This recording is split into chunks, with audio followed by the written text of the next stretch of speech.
uti ukuri mutazi bagateranya b'imiryango baba CNDD-FDD na Red Tabara.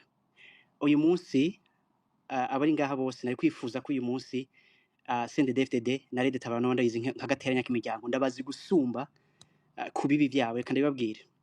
CNDD-FDD na Red Tabara ni imigwi numvuga ko uyu munsi hari ivyemezo bihagije ko ce sont des groupes génocidaires. CNDD-FDD navuye mu Burundi jewe nkiri muto ariko maze kubona ububi navuye mu Burundi mpunga CNDD-FDD. Navuye mu Burundi hari chance nyinshi cyane ko nshobora gupfa umwanya n'umwanya kuko nari nasimbutse kenshi. Navuye mu Burundi mpejeje kubura banje. Iyo ni CNDD-FDD. Imbere yaho navuye mu Burundi ndi mu bantu bibaza mpejeje kuja mwibarabara niyamiriza nti iyi groupe génocidaire yashitse ku butegetsi gute. Nkuruziza yapfuye aheze kutwita ngo ifu y'imijira. Subi inyuma nkakwereka amafoto navuga nti c'est un génocidaire atezwa kuba ari Hague. Cemera ko hari ivyo bita international community. CNDD-FDD benshi wagira uravuga bayivuga ko ari badafise bonne gouvernance, bayivuga ko ari abantu batita abanyagihugu. Suko ndayizi. C'est un groupe génocidaire yishe abatutsi, yishe guhera bamwe barava mu Rwanda baja mu Rwanda baheza kwica mu 1993 baja mu Rwanda baragaruka mu Burundi bica abantu makambi y'impunzi bica abantu banyeshure. Uyu munsi ngira n'Imana cyane ko hariho ivyo nakuye mu gihugu cy'u Rwanda muri irya ntuzeye irya events ya Unity Club hari umuntu yari muri FDLR yavuze ati 90% y'abasended-FDD ce sont des génocidaires. Uyu munsi naho mpagaze abo tiko tugwanya CNDD-FDD turi kumwe nico gituma suka nahanye ngoma ndakubaza ikintu ndakwitiranya we ko cyane umuntu yitwa Rubayita I don't know how nimba ari ATM nje ntabwo ndi Rubayita aho nyene nakandi kantu ko hari wambwiye yarambwira ati we nkunda kwitanya n'umuntu yitwa ATM niba Rubayita. Ikindi iyo mvuze gutya Red Tabara navuye mu Burundi ça fait 10 ans nari mu bantu bakiri bato bibaza ikibazo kimwe kubera iki hari imva z'abantu ngaha hose ibipankazi byatsiko genocide yakorewe abatutsi aha hata muntu numwe yigeze ahanirwa ivyo bintu mu Burundi. Wavuze ikintu gikomeye cyane ambassador wavuze ati abantu bitwa bambaye ahaga hari undi muntu mutavuga cyane yitwa Bazombanza yitwa ko ari vice president c'est un tutsi nivyo bazanye ibintu ngo bita Arusha yitwa ari hajya is a puppet w'ubwo butegetsi. Uyu munsi yo bakubwira ngo za FDLR n'ahandi bari mu Burundi ujya muntu gushikaho umuntu ari mu Rwanda yaciye muri FDLR azi ibintu byose twe batwica nagire nkubwire ko hari abana batandatu nagerageje ndabona hari n'umuntu wo muri Focode yitwa Gordien use uyu Jean Claude urumudede urumusendede cyangwa nawe urihisha nk'abandi bose turi barahanga ambassador ashobora guheza icyumviro kayakunshira mu kono hamasanga ciye hana hariya iyo CNDD-FDD umuntu yitwa Gahomera Marius yica abana bicishwa amabuye yavuga ngo hamagara ngo Kagame banyu batabare. Iyo yari slogan muri 2015. Benshi muri ari imbere muri ivyo byose bari bavuye mu gihugu twicwa tukoresheje ivyo. Ujya muntu yitwa ujya mu retired canon ntuze yitwa Bora yavuga ukuntu ambassador ntagire umuntu aciramo kuko ndakubwiye kuri hari umwongereza yavuze ati don't go to war when you can make peace. Ahanje kuduga ngo mbwira abantu ikibazo cy'u Burundi. Iyo rero nkubwiye ujya Bora yavuze ati abasended-FDD barakoze ibyaha bakonye n'abantu bavuga ikinyarwanda ubo twaramenye ko aba FDLR barica abantu bahoye ubwoko abitwa ba General Kararuza abasirikare bitwa ba MS bose batogwa bicwa batazi ikintu bari kubazira. Nakubwije ukuri ko mfise amafoto yakwereka ngaha uca uvuga ati wow ikindi kintu naco duze hari ikintu ariko ndibaza Rubayita wemera ko akarere karimo gafite ibibazo bya ideologie ya genocide right?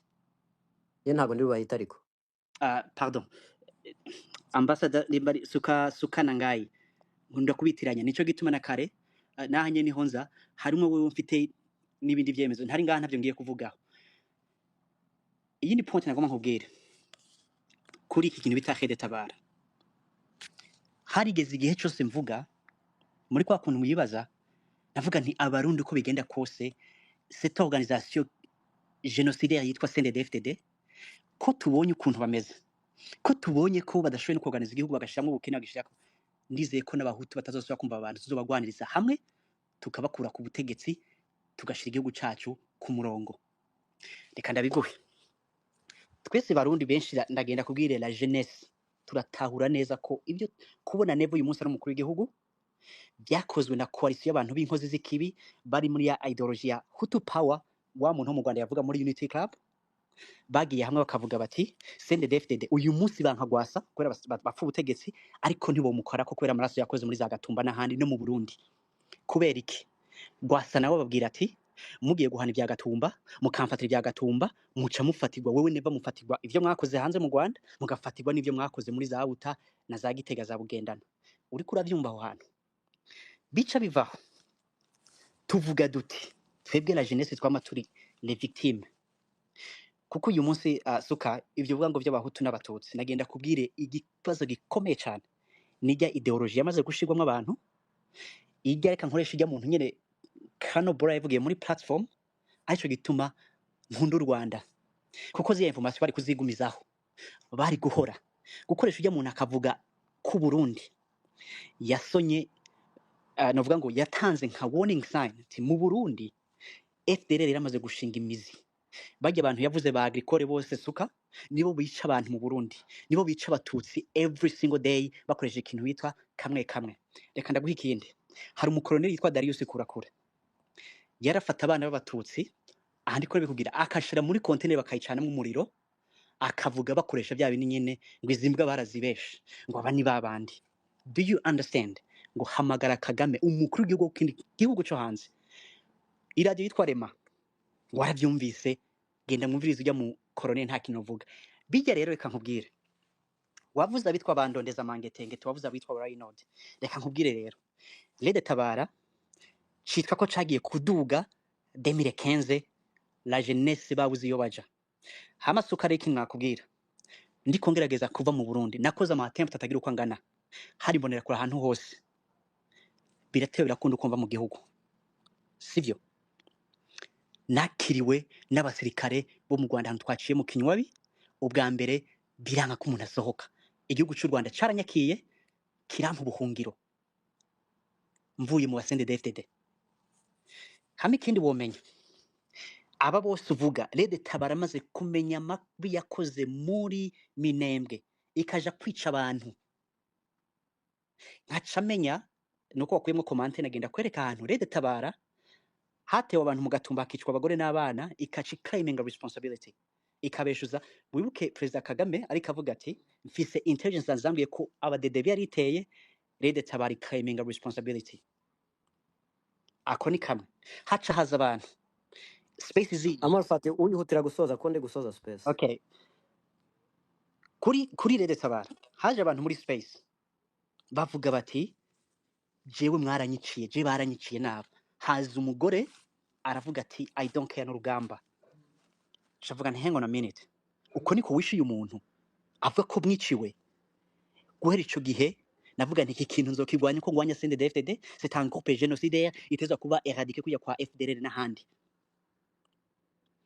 muntu uyu munsi ari kumwe na FDLR na CNDD-FDD na Lede Tabara byose bihuriye kuri kimwe amazina aratandukanye bihuriye ku kintu bitwa ya Hutu power ariyo vya ya genocide ideology umuntu wese afise shingiye aho ariko akora politike cyangwa akora ibindi byose umuntu yicana nabo bantu fise ikibanza namushiramo kuko uyu munsi yabasukana ngaye yaba ubundi wari wese ashobora gukaya platform hakaza kujya uri kuvuga sukana ngaye kujya uri kuradubona ngo aba ba FDL baraduze wayi bariko baraduga kuri wacu uvuga ati ndabakoroye kuri ko uvuga ati ndabakoroye because you have a line urafise ahantu uvuga ati this is me this is where I stand wavuze abitwa Pacific n'ahazwa reka ndakubwira icaje kudukorango nabo twarakoranye space Pacifique ni nahazwe sinamuvuze wa mugabo wavuze abitwa ba Raynaud nagenda muguha kokorero haje twavanye nabo Raynaud niba ari nawe wavuze niba iragi mwabagabo mwe mwebwe muvuga ngo Raynaud yampaye amafaranga uzi Raynaud ko ntanamuzi ko ntanagi si umva suka niri rimwe suka nakubwiye ko nakwitwa n'umuntu witwa Rubayita ITM nico gituma nakubwira ngo rubayita. Ico nkubwiye kuri abo abandi bakunda kuvuga ngo barundi ngo ntibari kumwe bazanye umuntu witwa Rwasa bicana nawe. Uyu munsi twavuze duti nta kintu na kimwe, nta platform n'umuntu witwa Rwasa canke umuntu ahuriyeho nawe ashobora kwicana nawe. Expectation dufise nuko abantu bose bavuga ati umugenosideri aduze kuri platform suka, ariko avuga ko gonya ideologie genocidaire nta mukorore, nta platform bakwiye nibagende kuri kuzabo. Ivyo twarabivuze, niho mpagaze uyu munsi nico gituma nduze. Naduze kubera iki? Kure kuravuga ati gwanya ideologie genocidaire. Ivyo byo guteranya abantu bafise ikintu bahuriyeko nta muntu ashobora kubateranya. Uti kuki? Uyu munsi wanashaka uyu munsi ikintu kwenda kubwira umuntu wari wese avuga ngo ashobora kwicarana n'umurede tabara n'umu FDL n'umusende DFDD, uwo muntu amufata ko nawe atari kure yo ideologie. Hama suka wabaje ikintu kimwe, ujya yaba umuhutu, hari abahutu benshi bandutira izi mbundege zitwa za bakongoro zaba Mbayahaga n'abandi mu Burundi. Uti kubera iki? Iyo Mbayahaga uremera ko ari umututsi? nemera 100% ko ari umututsi w'imburakimazi. Okay. Kuko w'imburakimazi akoreshwa n'ubutegetsi, ajya amajambo avuga burya butegetsi niko bukora. Hari abatutsi bari mu bwo butegetsi bwa CNDD-FDD uyu munsi, ejo atakintu bazotubwira bari muri yo. At least uyu munsi urabivuze, nicyo twanapfuye muri Red Tabara. Ndakusubira ikintu kimwe, hari abatutsi bari muri reka nkubwira, at least murabivuze muri Red Tabara. Twavuze ko nije ndabivuze, nije ndabikubwiye suka ubwoko bwose mu bijabo ariko hoste wanje, ibyo bintu twarabivuze. Uyu munsi wa none rero at least urazamutse, uravuze ati rwose hariho abantu bimbura mu maru baguzwe. Abo bantu babaho hose, ntabwo ushobora kuza nuko nciyemo akwabo ngewe yo kuza. Reka ndeke kuvuga wowe akwabo uriya sindumuje azamuka akanyita umuhutu. Ubwo bivuze ngo umuhutu wese afite ikibazo kuri we, si byose? Ati ambassador Suka nangaye afite ikibazo. Suka nomenya ko umuhutu utemera rya ideologie no gihego gusumba kumva n'umututsi. Nomenya ko umuhutu ugwanya ideologie genocidaire no kwemera gusumba ko no kumva n'umututsi. Ikindi kintu gikomeye, ujya mu colonel yitwa Bora yavuye muri FDLR, akaba ari umuhutu uyu munsi ari hajya mu gihugu ciyubatse cyahagaritse genocide karondera ubutabera kigwanya ideologie aho iri hose, aruta inshuro 1000 bazombanza ariko akokeza cyangwa akavugira ubutegetsi bw'abagenocidere. Icyo ndakivuze n'ejo no gisubiramo. Hama ikindi kintu, ubuntu wari we wese yumva ko umututsi wo mu Burundi avuze justice ababangamiye umuhutu, uyu muntu nawe ntabuza ahandi hantu, ntabuze yindi nyungu kanaka afise. Twabwiye abarundi bose wa muhutu ese akabazo k'amatsiko Amor Fatih, iyo muvuga justice muamwisaba Ndayishimiye, muamwisaba nde? Urakoze. Reka nkubaze ikibazo kimwe, ubundi justice uyisaba nde? Ubundi victime bacu bagenda, iyo tuvuze justice icyambere cyo ndeka ndakubwira, iyo tuvuze justice cyo tuvuga ati urugamba rwari rwo rwose rwo gusenya irya ntwaro ya CNDD-FDD buteza kwemera ko irya ntwaro ihagaze ku kintu bita ideologie genocidaire 80%. Uyu munsi ndafise umuntu nkotinga yari kumwe nabo azi ko bakora. Nta muntu iyo bavuga ngo asaba ubutegetsi CNDD-FDD yo bari umusazi, niwe yo bari umusazi. Umuntu yoba ko asaba none iyo muri kubivuga se nyine turashaka justice. Reka ndabikubwira, ntizayibaha ubwo butabera muzabuhabwa nande? Reka nkubwire, ubundi yawe bishoboka, ubundi ndakubwira hariho n'ibintu ega ubundi ntuze kuvuga ngo twabusaba nde. Ico tuvuga kuri justice ubwa mbere bwo hariho raporo yakozwe na Nations Unies. Uyu munsi Nations Unies hari abantu bacu bagenda muri Nations Unies bakishuza kuko hari raporo ya Nations Unies. Iyo nkundi commentaire wazuguruye nayikwishira ngaha, yabaye ngaha ikerekana ko hakozwe genocide y'abatutsi 1993 mu Burundi. Point entre ibiri ngaho. Yego ndabyumva kandi kujyana buryo butabera. Nakubwiye niba Nations Unies yarabisohoye ikabigaragaza, uyu munsi wa none ntihagire icyo bitanga. Ariko uyu munsi wa none mukaba muri kuvuga muti turashaka justice. Iyo justice murayisaba nde? Ni Amerika? Reka nkwishure, muyisaba iyo ndeko ariko Burundi cyangwa wari kuba waronse inyishu keri ureka nkabandanya. Nikindi kibazo gikomeye uyu munsi wazi ko tuvuga ngo justice ngo tuko tisaba CNDD-FDD batwiciye. Icambere cyo twabwiye abarundi ba mbere ko twavuze duti singeneye gutanga amakuru ngahango yande, tuteza kwigwanaho ubujya butegetsi kutanza kuba kusenyura. Abantu bazosenya ubujya butegetsi buzesenyugwa anti ideologie ya genocide. Hazoba kujya haba antidote y'uburozi, hazoteza kuba antidote namambwira ikintu message noherezako umuhutu ari mu Burundi icyo batandukaniye ko n'umututsi uyu munsi ni kimwe nuko umututsi wo mu Burundi uyu munsi yashizwe ahantu akinigwa ko akorerwa ibintu byose bishatse ahandi ho abahutu bari babayeho neza abahutu ko bagurishwa muri za Dubai abahutu ko bari mu buje atagira n'ico n'icepfu n'icaruguru ahubwo ico tuvuze ngo abahutu ndiko mvuga baserukiwe n'iyi ntwaro mbi umuhutu nawe yumva ko ideology atayishigikiye ega nawe araza akavuga ati oya abantu turi kumwe nabo ega hari n'abazobagwanya barimo rero ngiki nakubwira twabwiye umuntu wese yumva ko agwanya ideology genocidaire kuja hamwe n'abandi mu kugwanya iyo ntwaro ishingiye kuri iyo ideology mbi yadushikanye muri ibi bibazo uyu munsi twako tuba tuganira ibindi hari bari kubaganira iterambere tuko tuganira ideology maze imyaka irenga 50 gica abantu tuvuga dutu umuntu wari wese mu Barundi abavuga ngo politique muri confusing twabwiye ati aba bantu la jeunesse muja gukoresha mukabaho ivyo mubaha ngo baje kuvuga ngo rede tabara baje kuvuga CNDD baje kuvuga uzizagwasa binyuma yabo bamenja muze twibake tuje hamwe twigwane yo mu bundi yoshoboka uyu munsi ijya ntwari gasenyuka hamwe ivyo bivuga ngo ubutungane bajya abantu bagashigwa imbere y'ubutungane bwasakishura mu Burundi no muri Kongo hama ko abantu nta bantu bakiriho bagifise iminwe yera aho bama babohera abantu baje inyuma ya genocidaire kuko uyu munsi iyo abahariho aya ubutungane mpuzamakungu bari barashizeho never bari mu gasho aba bose bari ko baraciriwe imanza z'ivyaha bakoze mu Burundi no hanze ico nohereza ko rero soza funga space ambassador wambesheye kuri Damien na African Boy message ndakubwira nari muri space kandi so kwisigura nari muri space haza umuntu avuga ati ha Mike genda gusa nta mwanya nkeneye kuvuga ha Mike Damien nkaka avuge kuri ibintu ko je mfite amakuru neza cyane avuga ko yakorana n'uyu muntu avuga Kayumba Nyamwasa ngo muri PIFA nuko nyine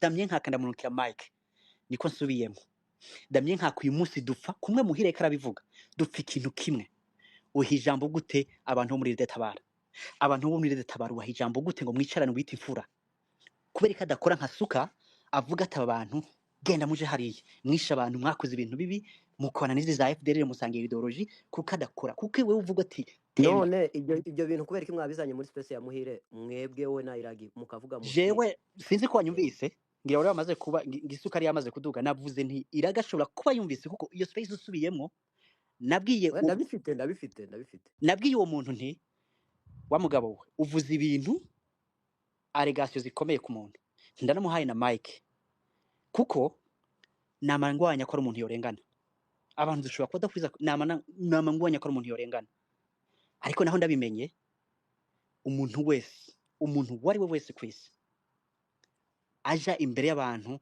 bafise ikintu kimwe kuko uyu munsi jewe nakwifuza ko ubututsi bwanje atanico mariko ndabuvugako kuko ntaco bwari buko bumaze mugabo hamwe uyu munsi twokwirengagiza kuvuga abatutsi bari mu ntwaro yibakiye kuri ideology ya genocide hari umuntu yakwanye nawe akavuga ati 80% ati simvuze ati n'abarundi bose ati 80% y'abantu bari hajya ku butegetsi muri CNDD-FDD n'aba genocidaire ico kintu suka aho nk'umuntu uvuze ati reka nkubaze hari igihe nababwiye ko mu minsi yashize nagiye muri manifestation ahantu noneho barangije barabaza bavuga ati no rwose Pamela ntago yaje burya yitwa na Pamela ntago nari mbizi ati ntago yaje ndangi ndababwira ati Pamela nzi umwe w'umuretabara mbibwira abantu barangije baratungurwa ntabyo bari bazi ariko muri space ya Damien baba bari kuvuga iby'inkotanyi ari kuvuga uburyo akarere kameze hari igihe bari bavugira retabara muri space ya Damien okay reka nkubaze suka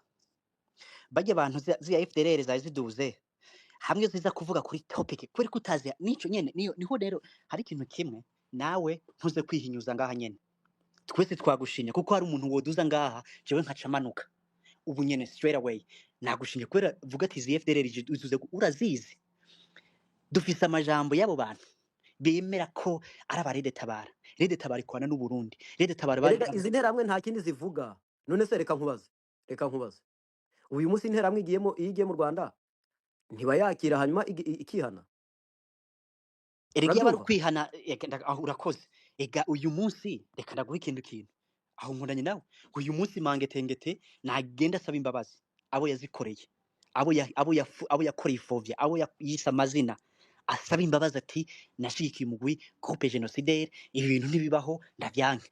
Uca uraba ko izo mbabazi bazimuhaye canke bintwaye iki? Mugabo ntaze kuvugira kuri space y'abantu ngo ejo agende asubire agire podcast ya Rede Tabara. icyo ndi kuvuga, uriya space ya Damien biterwa na content irimo. Nabikubwiye, niba hari yatarigeze ngira ngo arabibonye ejo bundi igihe Jacques yazamukagamo, actually yitwa Jacques igihe yazamukaga muri space ya Damien akavuga projet ya ntuza ya FDL ya Rede Tabara, wabonye uburyo yamututse ari no kumwe mwe kujya muzana ibyo bintu kubera ko ubona umurongo ntarengwa. Warabibonye akwaboye kuza uyu munsi wa none mugashinja Damien na Paul Felix na Aleni na Sigma ati na bantuza Suka naba reka nguha na akantu kamwe. Suka iyo aba ibintu byose ndonka muri inbox, reka nkubwira nawe ndazi ko byinshi ubironka.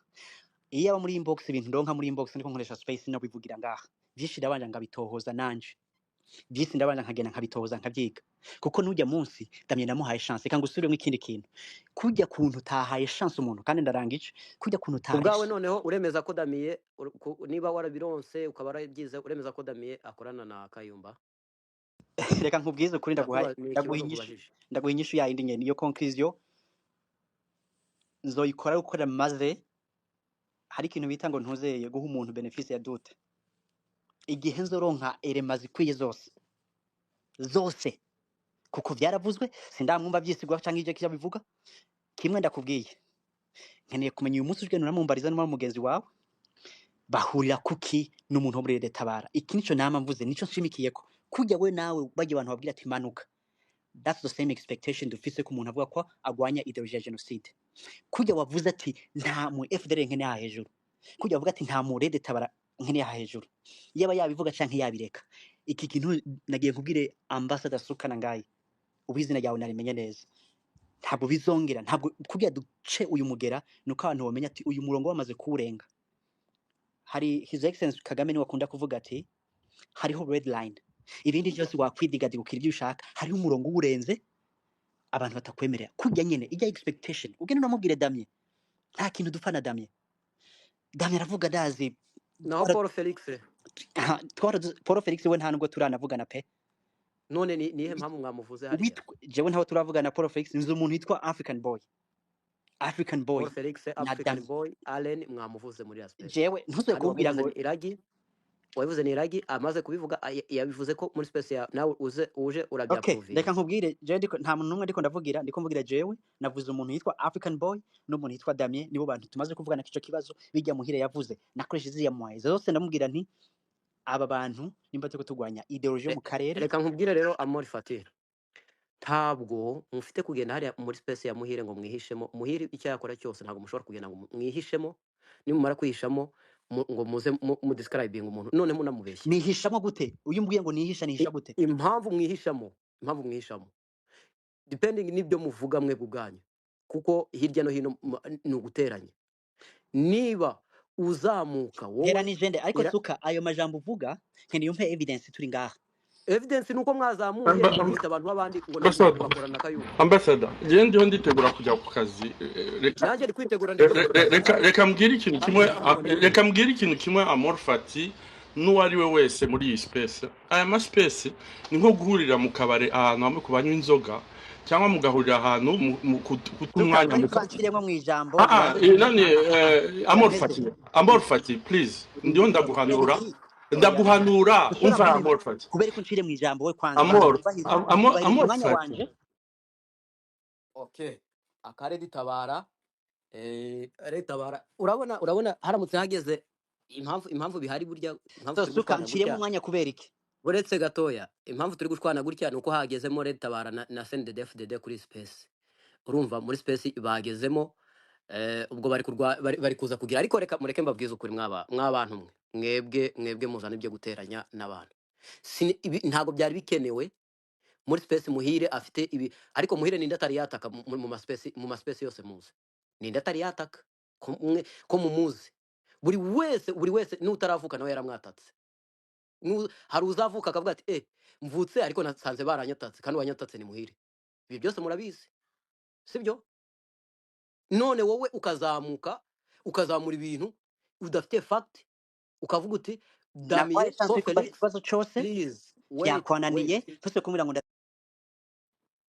ntekereza ko twaganiye wakoze cyane eh, wakoze kuba waje tukaganira ahubwo reka narimo kuvuga muhire utaravuka niwe atari n'utaravuka nawe yaramwatatse bivuze ngo twese kuri iyi si yaratwatatse hari uzavuka akavuga ati nubwo ngeze ku isi ariko muhire burya asanze yaranyatatse bivuze ngo rero ntabwo wowe gateranyamiryango wowe wakagombye kuzamuka muri space uzi muhire nurangiza uzane ibintu byo guteranya uvuga abagabo b'abandi ngo bakora n'akayumba kweri Paul Felix kweri ugahangara noneho uriya mudamu we nawe azamuka avuga ati rwose ambassador Sonaga ati n'umuhutu yewe namwe ati nubwo naba umuhutu naba ndi umuhutu mwiza hari abahutu bazima ntabwo iby'amoko bikirya mwebwe ibyo by'amoko mufite mugende mu bitwara iyo ngiyo ndi gusoza space mu bitwara iyo ngiyo mu bitware nimukenera kuza muzagaruke mufite juste kudateranya abantu ariko ni ambassador warangije nawe rwose ko nubundi ni uza kugira ijambo rya nyuma si wowe ngaho fata umwanya oya ntabwo mufata mwinshi ndashaka nuko agiye kandi ndashaka kumuhanura nka petit frère reka mbabwire ikintu arahari nashaka kubwira Amorphati n'uwo ari we wese hano muri space ngewe ukuntu mbibona ni ahantu tuza kuganira ntabwo ari urukiko ntabwo ari ahantu uzezereza izina ryawe cyangwa rizapfa ngo kubera ngo bakuvuze kuri space rero kuza kubwira umuntu uwo ari we wese ari Damien ari Paul Felix cyangwa uwo ari we wese ari jewe ari nde ngo azaze ngo atubwire neza ibyo je vais être poli en qualité de qui aza kuza kunani kukwijustifiaho fata ibintu uko ubishaka nubyemera numwemera uzamwemera nutamwemera naho nta kibazo kandi ntabwo uri obligé yo kumva ibyo avuga ndabibwira kandi n'abandi nawe ambassador kuri Amorphati cyangwa undi nanjye cyangwa ku wundi muntu nicyo gituma mfite uburenganzira bwo kuvuga ati naratakaye nkurikira turaje ariko uyu munsi naje gusanga ari ikivume ndamuvaho kandi naramublotse ahantu hose sasa rero ibyo ni facilité mfite kuko hano nawanjyana mu rukiko cyangwa ngo mfunge imageragere cyangwa ahandi hariho hose ngo kubera ngo nge nabaye ngo mukagwi kuriya mugabo rero en fait ndeyagise kuryo kuvuga ati ngo Paul Felix cyangwa Damien ngo bazaze hano babikubwira kubera iki wumva yuko bashobora kuza kwitabira bakakubwira soyez modeste yego iyi platform yaduhaye ijambo yego ni nziza yego iratwigisha ariko iyo bigeze ahantu byo kuvuga ati uriya ni P5 uriya ni iki kandi wenyine atarigeze avuga yuko ari P5 wowe uramwita P5 nkande urita umuntu muhutu nkande urita umututsi ubundi nkande birangora cyane kubyumva ibyo bintu donc kuza kuvuga gusa ati nawe uzanzanire fact nanjye nkuzanire fact why eba ndasabye gusa mugire mube modeste vraiment cyane ntabwo muragera urwego rwo kuba abajuge cyangwa icyo ari cyo cyose hano nicyo nashatse kuvuga asante Kingdom agiye niwe nari ngiye guhereza umwanya kuva adahari reka nsoze space ntekereza ko twaganiriye ariko mbabwiza ukuri ntabwo ufite kugenda ngo wihishe muri space inyuma ya muhire nurangiza uze ukoza abantu isoni nta bushobozi ufite bwo kuza gukoza abantu isoni kuza wihisha inyuma y'abantu ntabwo bikwiye mugende muhire niko ameze sahari se ari no kunyumva niko ameze none njye kurashobora ngo ngendere kuri we none gute ngomba kugenda nkisha inyuma ya space ya muhire hanyuma noneho narangiza kavuga amagambo ako wakoze space yawe ahubwo ukabivuga neza Kingdom mufata umwanya buri wese uko nabaye n'abandi mwese mutaramiye aha mwiriwe mu by'ukuri rimwe na rimwe iyo abantu tuje ku masipesi cyangwa gukurikira ibiganiro bikorwa, ibyo tuba twifuza kubona cyangwa kumva usanga hari aho atari byo mutanga mu by'ukuri, kubera mwebwe mufungura amasipesi muraduhemukira cyane. Murashobora gukora ibyiza birenze ibi mukora, kuko mujya mu bintu biri cipu rimwe na rimwe, bikaba ari byo muhanganiramo.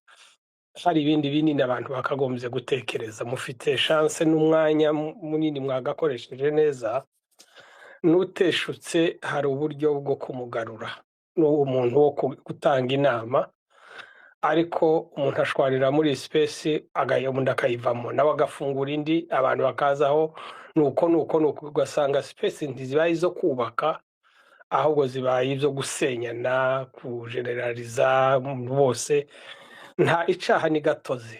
Iyo umuntu akoze icaha niwe ugomba kukibazwa. Nta caha c'ubwoko kibaho, nta caha c'umurara cyangwa iki ni caha c'umuntu aba yakoze. Rero ngiye mbona mujye mugabanya isukari, si tumwebwe mukora amaspace reka mvuga abahostinga. Icyambere ntimugahostinga space mufite umujinya, mwababaye.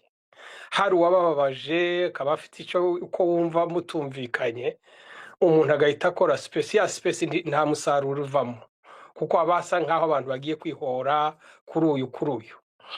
Ikindi kintu navuga, mureke ikintu cyo kujerariza abantu kanaka, abantu bavaha bameze uku, batekereza uku. Nta bantu batekereza kimwe, n'abava mu ndimwe bavukana ntibagira ibitekerezo bimwe. Icyo nzamwe kuri ni ukunenga, kuko muraduhemukira abakora amaspace. Nzi yuko hari n'ayo mukora ashobora kungura abantu ibitekerezo, ariko hari ibintu bimwe mujyamo byo guhangana n'aba bavuye aha ndetse no gutukana n'ibindi. Numvaga nabo bagutuka. Murakuze, nta mwana uza hano, nta musazi uza aha.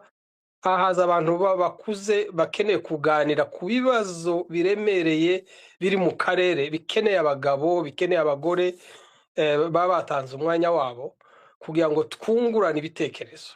Ariko hari ibintu mutujyanamo bimwe ugasanga bidafite akamaro, kuregana ngo yarahagaze aha. Nshobora kujya muri space hano ngasanga abantu bari Damien, umva nkubwire, ngewe ntabwo ibintu nari maze ntabwo ari kabiri, David. sorry Kingdom, ibintu nari maze kabiri narabiretse, ntavuga ko umuntu n'umwe narabiretse pe. Icyaje kuntangaza ni uko nagiye kumva numva baramvuze, kandi reka nkomeze nsoze. nifuza ko wabyumvise.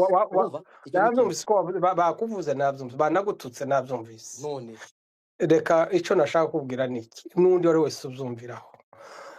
Hano nta muntu uba wicaranye ku ntebe n'undi cyangwa muri sale. Abantu turi mu makontina atandukanye, hari uri mu kazi, ruma stress, ntuzi buri muntu icyarimo. Icyo kugira ngo umuntu ubashe kuba hano kuri space ugomba kugira compressor.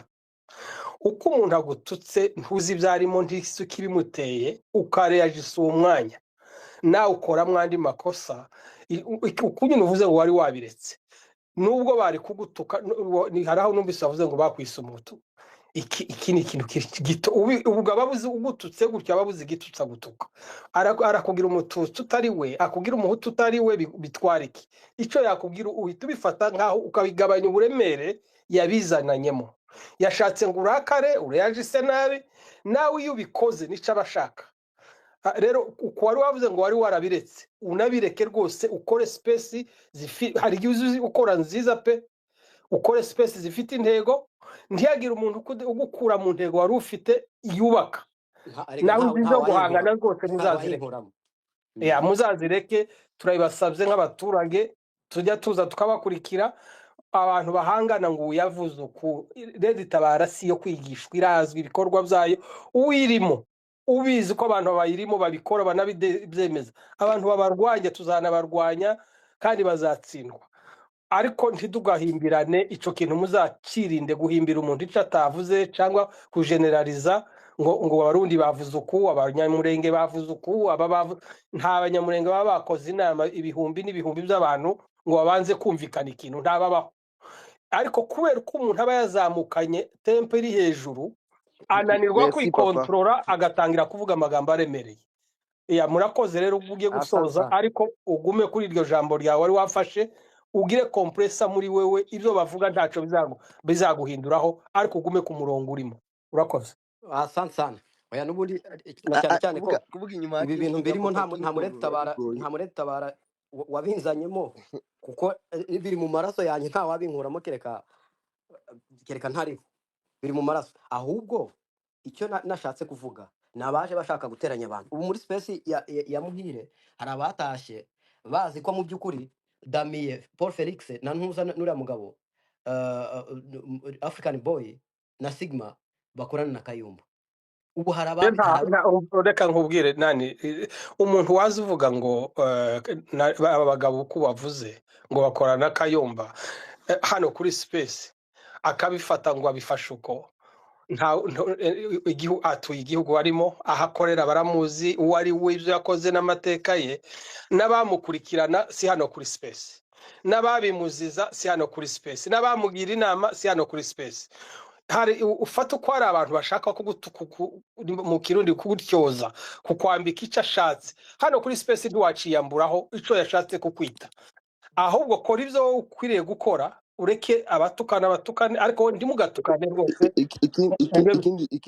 reka rinda gato reka nsoze hari ikosa wakoze nani bagututse nabikurikiye hari umudamu wagututse nta bwenge ntaki ariko hari ukuntu nawe wazamukanye isukari uhita uvuga ngo uvuga amazina y'abantu ngo bari muri ngo bakorana na CNDD ngo n'ibiki n'ibiki iyo uvuze amazina y'umuntu kuri space utuma arakara akakusubiza nabi niyo mpamvu fati mu by'ukuri sinzi ko uba mu Burundi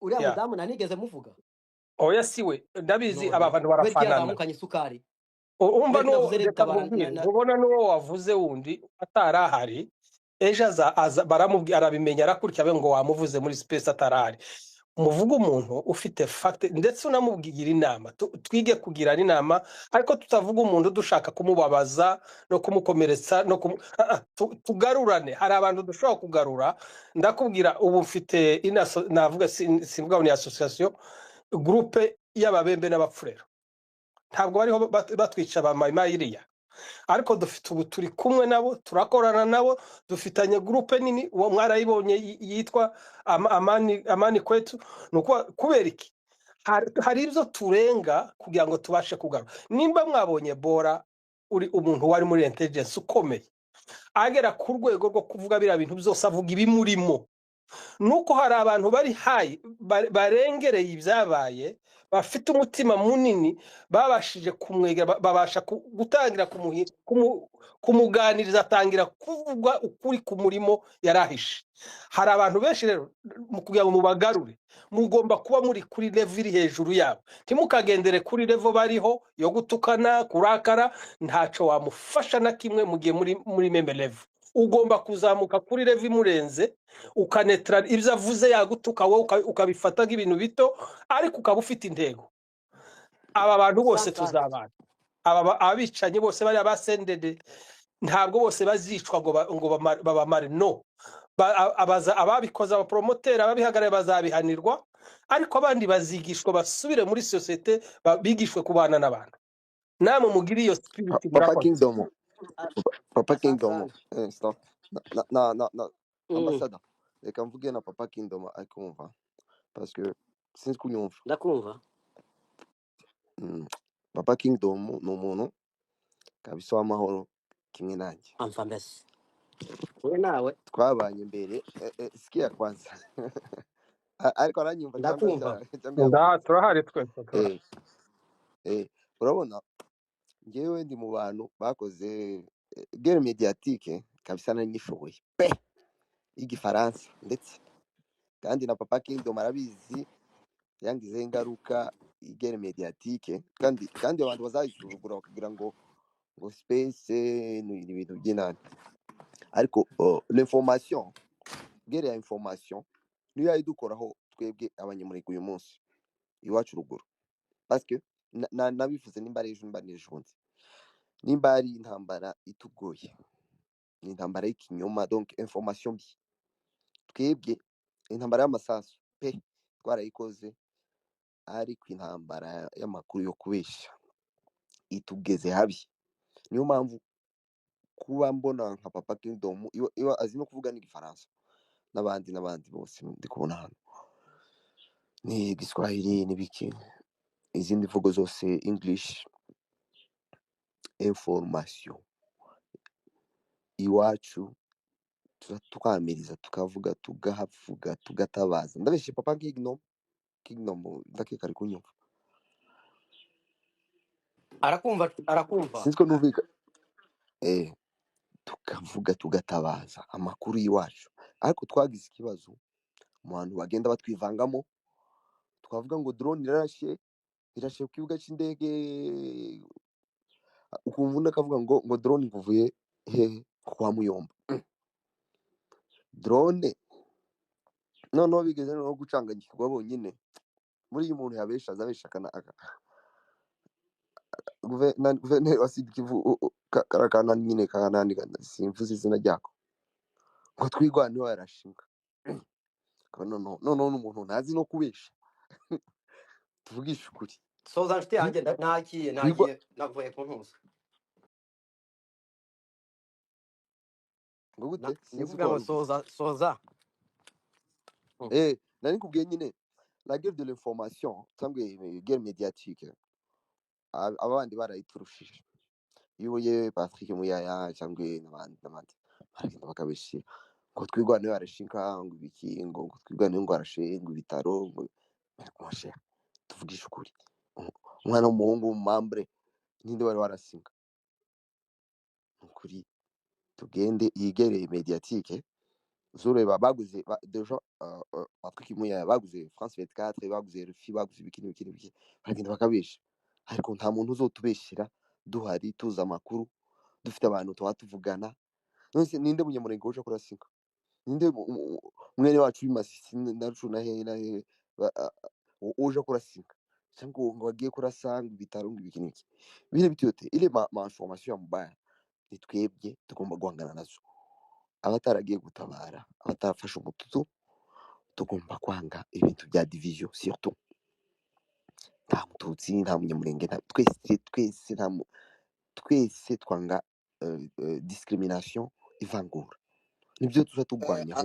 asante uranyumva twanga asante ariye sawa nagiye ubwo buriya reka nsoze space babwire nti Kingdom rwose ni byiza nabo turi hamwe. Ubundi umuntu akora space kugira ngo igire ikimarira abantu, ariko igihe itagize ikibamarira mujye mwumva ko nyine hari icyabisembuye, gusa ntabwo biba bikwiye kubaho. Rero suka reka nkubwire basi 30 secondes gusa. Reka nkubwire akantu kamwe. Twe twakuze space zo kuzana abantu mu cyama baraje benshi. Abantu benshi baraje bavuye za Belgique na zahe kandi twirwaga dutukana. Ariko uyu munsi nimba hari space zangoye pe bazavuga mu maramboka ko atakivuga. Ni space entre nous twebwe tuganira ururimi rumwe twebwe